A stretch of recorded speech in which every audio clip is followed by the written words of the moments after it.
guys, it's Dr. Ryan from Active Life, and I want to talk about modifying training. Because what we see a lot is that when something doesn't feel good, we just eliminate the training entirely, instead of looking at the different variables we can modify to see if our symptoms change as a result. So if we're looking at running specifically, there's a lot of different things that we can change in terms of gait mechanics to see how our body responds accordingly.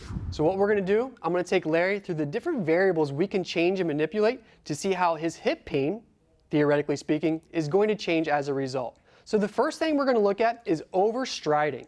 So go ahead and run for me, Larry. And one thing is important to note is this applies to treadmill running or out in the real world as well.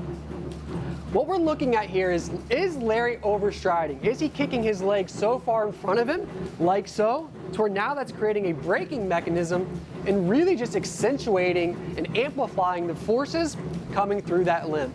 So if we see that he's swinging that leg forward, we want to maybe see if he can bring it back and try to land that foot underneath his center of gravity. First and foremost, we're going to try to avoid overstriding. The next thing we're going to look at is cadence. How many times are his feet making contact per minute?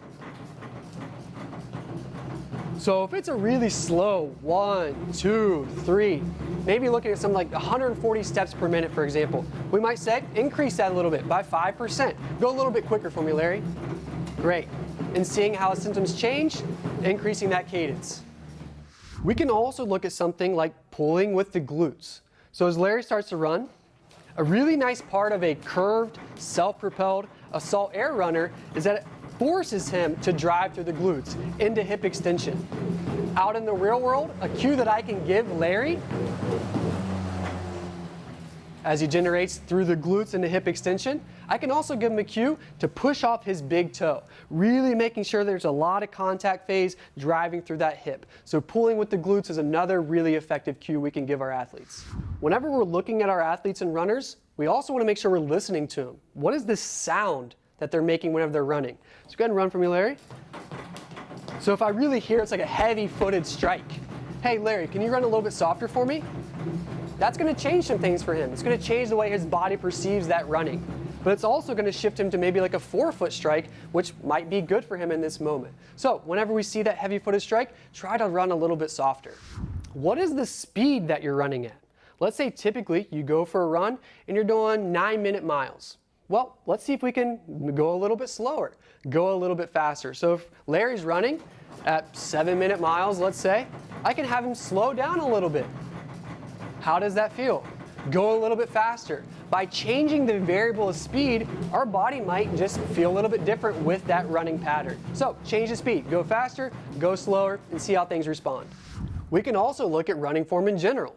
So if I'm Larry's coach, I might tell him, hey, within a 3-minute window, I want you to take 30 seconds and think about lifting your hips and knees up. So this is what it'll look like. Normal running for Larry. Hey, lift up those knees a little bit. And by adding something like that, something of novelty, something that the body might perceive as fresh and inviting and something a little bit different, it'll just change up the way the body is perceiving the stimulus of running. And as a result, maybe that hip pain goes away. So change the form, add in what we call a form fartlek.